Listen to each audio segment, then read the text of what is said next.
ფორმულას მიერ მომზადებული ეს რეპორტაჟი სწორედ ნორიო ლილოს დამაკავშირებელი გზის იმ მონაკვეთს ასახავს, რომელზეც დღეს სახელმწიფო უსაფრთხოების სამსახურში ილაპარაკეს. ნორიო ლილოს დამაკავშირებელი 3.52 კილომეტრის სიგრძის ადგილობრივი მნიშვნელობის საავტომობილო გზის სარეაბილიტაციო სამუშაოების შესრულების პროცესში შპს გურია ენერჯის 100%-იანი წილის მფლობელი და დირექტორი მჟ ტენდერის შესრულების კონტროლსა და ინსპექტირებაზე პასუხისმგებელი პირის პრ-ს დახმარებით ყალბი ოფიციალური დოკუმენტების შედგენა გამოყენების გზით მოტყუებით დაეუფლა საქართველოს რეგიონული განვითარებისა და ინფრასტრუქტურის სამინისტროს კუთვნილ 403.095 ლარს, რითაც სახელმწიფოს მიადგა დიდი ოდენობით ქონებრივი ზიანი. ჩაბარებული საავტომობილო გზა ექსპლუატაციისათვის უვარგისია.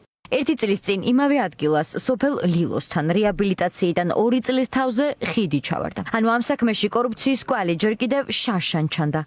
ცხადი იყო, რომ ინფრასტრუქტურის სამინისტრომ ბევრი ფული დახარჯა, მაგრამ გზა ექსპლუატაციისთვის უვარგისი გამოდგა. სარეაბილიტაციო სამუშაოების შესრულება გურია ენერჯის მიანდეს. კომპანიის 100%-იანი წილის მფლობელი ბიზნესმენი მამუკა ჟღენტია. სახელმწიფოს კუთვნილი 403.000 ლარის თაღლითურად მითვისებისთვის ის უკვე დაკავებულია. ამ პერიოდში ინფრასტრუქტურის სამინისტროს ირაკლი ქარსელაძე ხელმძღვანელობდა. კორუფციის მკვლევრები ვარაუდობენ, რომ გამოძიება ექს-მინისტრს კიდევ ერთი ნაბიჯით მიუახლოვდა. აღნიშნულ გზასთან დაკავშირებით, რომელი ხელშეკრულების საფუძველზეც მოხდა დაჭერა, პირადად მე 2023 წელს ვსაუბრობდი, რომ ამ გზასთან დაკავშირებით იყო პრობლემა, ანუ იყო უხარისხოდ გაკეთებული, რომ იყო 2 წლის შემდეგ დღეს სუსმა დაადასტურა, იქიდან გამომდინარე, რომ დაჭერილი არის ასევე საზედამხედველო კომპანიის თანამშრომლები, ეს არის ეგის ინტერნეიშნალი, ეს არის ის კომპანია, რომელიც ასევე მონაწილეობს ბიჭიკო პაიკიძის საქმეშიც. ამ დაჭერებით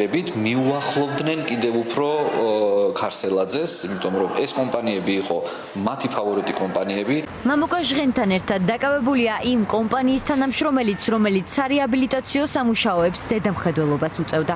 ეგის ინტერნეიშნალის კიდევ ერთ თანამშრომელს კი პროკურატურამ ბრალი წარუდგინა. ამ კომპანიის კვალს სუსის ყოფილი შეფის გრიგორი ლილუაშვილის ნათელ მირონის ბიჭიკო პაიკიძის საქმემდე მივყავართ. კომპანია BP ტრანსის მიერ 4 მილიონი ლარის მითვისების საქმეზე დაკავებულთა შორის სწორედ ფრანგული ეგის ინტერნეიშნალის თანამშრომლები არიან. ეს არის კლანებს შორის დაპირისპირება.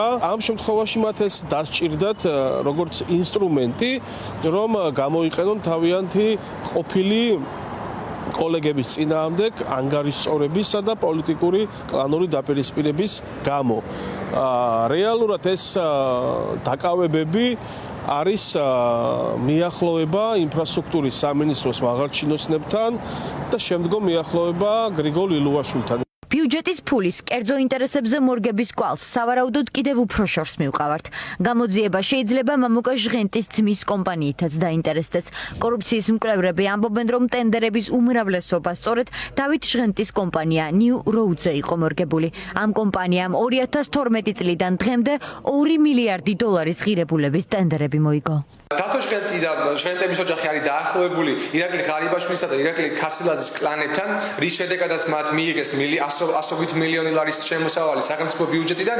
ეს ოჯახი არის ქართული ოცნების მსხვილი დამფინანსებელი, დღევანდელი დაკავებაც არის ივანიშვილის რეჟიმში მიმდინარე შიდა დაპირისპირებისა და შიდა კლანური გარჩევების მორიგი გამოვლინება, რადგანაც ივანიშვილი ცდილობს, რომ ფული ამოიღოს მისი ყოფილი ჩინოვნიკებისა და მისი ყოფილი დამფინანსებლების ჯიბიდან. სახელმწიფოს კუთვნილი 403.000 ლარის თაღლითურად მითვისებისთვის დაკავებულ პირებს 6-დან 9 წლამდე პატიმრობა ემუქრებათ. სამუშაოების ინსპექტირებაზე პასუხისმგებელი კომპანიის თანამშრომელს ყალბი ოფიციალური დოკუმენტების შედგენა გამოყენებისთვისაც იგივე 6-დან 9 წლამდე მოუწევს ციხეში ჩდომა.